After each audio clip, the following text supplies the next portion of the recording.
அனைவருக்கும் இனிய காலை வணக்கம். டெய்லி பீஸ் ஆப்ரெட் தமிழ் சேனல் உங்களை அன்புடன் வரவேற்கிறது.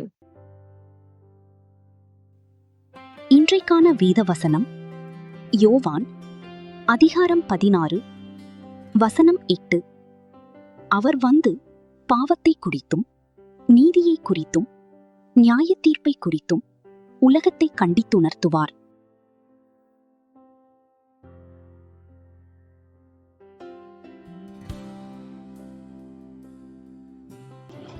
அன்பானவர்களே, அனைவருக்கும் இனிய காலை வணக்கம்.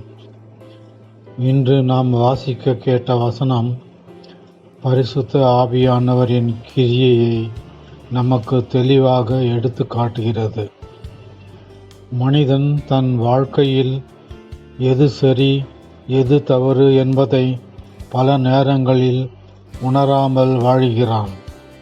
ஆனால் தேவன் அனுப்பிய பரிசுத்த ஆவியானவர் நம் இருதயத்தில் பேசும்போது நாம் செய்த பாவத்தை உணர ஆரம்பிக்கிறோம்.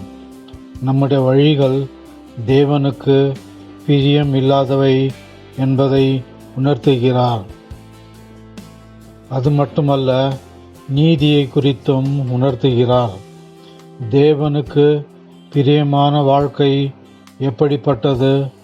சுத்தமும் பரிசுத்தமும் நிறைந்த வாழ்க்கை எப்படி இருக்க வேண்டும் என்பதை கற்றுக் கொடுக்கிறார்.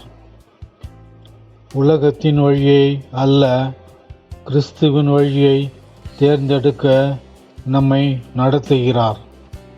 மேலும் நியாய தீர்ப்பை குறித்து எச்சரிக்கிறார். ஒரு நாள் ஒவ்வொருவரும் தேவனுக்கு முன்பாக நிற்க வேண்டிய நாள் வரும் என்பதை நினைவூட்டுகிறார்.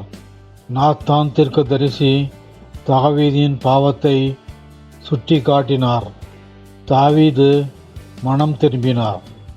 இந்த சம்பவத்தை பழைய ஏற்பாட்டில் 2 சாமுவேல் அதிகாரம் 12 வசனங்கள் 1 முதல் 10 வரை இவ்வாறு கூறுவதை பார்க்கிறோம். கர்த்தர் நாத்தானை தாவீதினிடத்தில் அனுப்பினார். இவன் அவனிடத்தில் வந்து அவனை நோக்கி, ஒரு பட்டணத்தில் 2 மனுஷர் இருந்தார்கள். ஒருவன் ஐஸ்வர்யவான், மற்றவன் தரித்திரன். ஐஸ்வர்யவானுக்கு ஆடு மாடுகள் வெகு திரளாயிருந்தது. தரித்திரனுக்கோ தான் கொண்டு வளர்த்த ஒரே ஒரு சின்ன ஆட்டுக்குட்டியை தவிர வேறொன்றும் இல்லாதிருந்தது. அது அவனோடும் அவன் பிள்ளைகளோடும் கூட இருந்து வளர்ந்து அவன் வாயின் அப்பத்தை தின்று அவன் பாத்திரத்திலே குடித்து அவன் மடியிலே படுத்துக்கொண்டு அவனுக்கு ஒரு மகளைப் போல இருந்தது. அந்த ஐஸ்வர்யவானிடத்தில் வழிப்போக்கன் ஒருவன் வந்தான். அவன் தன்னிடத்தில் வந்த வழிப்போக்கனுக்கு சமையல் பண்ணுவிக்க தன்னுடைய ஆடு மாடுகளில் ஒன்றை பிடிக்க மனதில்லாமல் அந்த தரித்திரனுடைய ஆட்டுக்குட்டியை பிடித்து அதை தன்னிடத்தில் வந்த மனுஷனுக்கு சமையல் பண்ணுவித்தான் என்றான். அப்பொழுது தாவீது அந்த மனுஷன் மேல் மிகவும் கோபம் உண்டவனாகி நாத்தானை பார்த்து, இந்த காரியத்தை செய்த மனுஷன் மரணத்திற்கு பாத்திரன் என்று கர்த்தருடைய ஜீவனை கொண்டு சொல்லுகிறேன். அவன் இரக்கமற்றவனாகியிருந்து இந்த காரியத்தை செய்தபடியினால் அந்த ஆட்டுக்குட்டிக்காக நாலத்தனை திரும்பச் செலுத்த வேண்டும் என்றான். அப்பொழுது நாத்தான் தாவீதை நோக்கி, நீயே அந்த மனுஷன். இஸ்ரவேலின் தேவனாகிய கர்த்தர் சொல்லுகிறது என்னவென்றால், நான் உன்னை இஸ்ரவேலின் மேல் ராஜாவாக அபிஷேகம் பண்ணி உன்னை சவுலின் கைக்கு தப்புவித்து உன் ஆண்டவனுடைய வீட்டை உனக்கு கொடுத்து உன் ஆண்டவனுடைய ஸ்திரீகளையும் உன் மடியிலே தந்து இஸ்ரவேல் வம்சத்தையும் யூதா வம்சத்தையும் உனக்கு கையளித்தேன். இது போதாதிருந்தால் இன்னும் உனக்கு வேண்டியதை தருவேன். கர்த்தருடைய பார்வைக்கு பொல்லாப்பான இந்த காரியத்தை செய்து அவருடைய வார்த்தையை நீ அசட்டை பண்ணினது என்ன?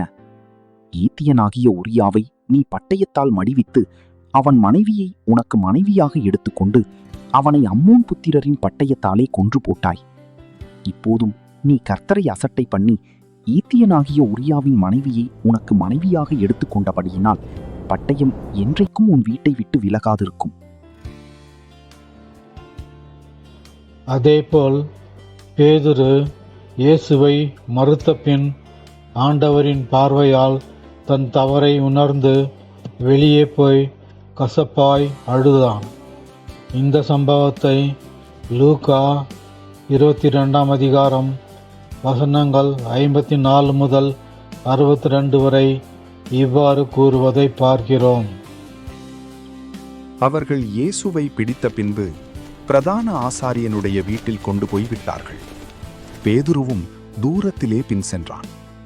அவர்கள் முற்றத்தின் நடுவிலே நெருப்பை மூட்டி அதைச் சுற்றி உட்கார்ந்தபோது பேதுருவும் அவர்கள் நடுவிலே உட்கார்ந்தான். அப்பொழுது ஒரு வேலைக்காரி அவனை நெருப்பண்டையிலே உட்கார்ந்திருக்க கண்டு அவனை உற்று பார்த்து, இவனும் அவனோடு இருந்தான் என்றாள். அதற்கு அவன், ஸ்திரீயே, அவனை அறியேன் என்று மறுதலித்தான்.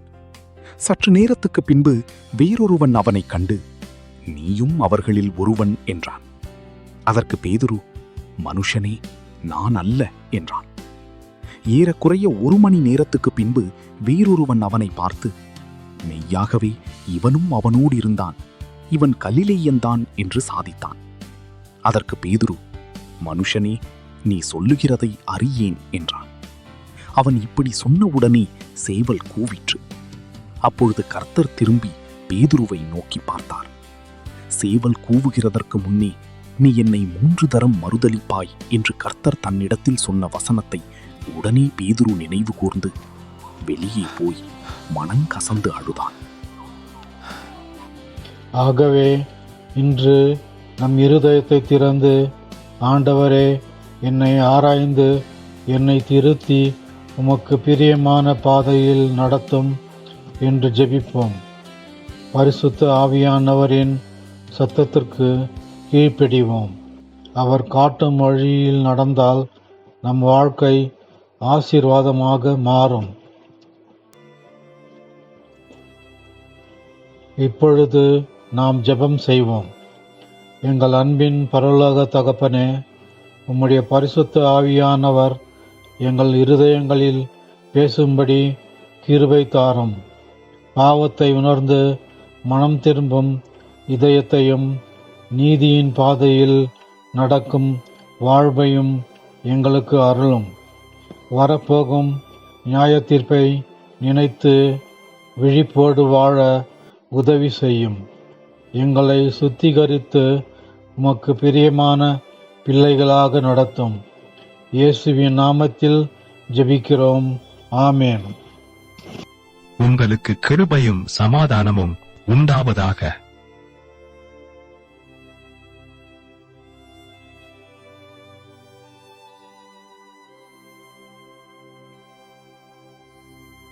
நன்றி. மீண்டும் நாளை சந்திப்போம். அதுவரை தேவ கிருபை உங்களோடு இருப்பதாக.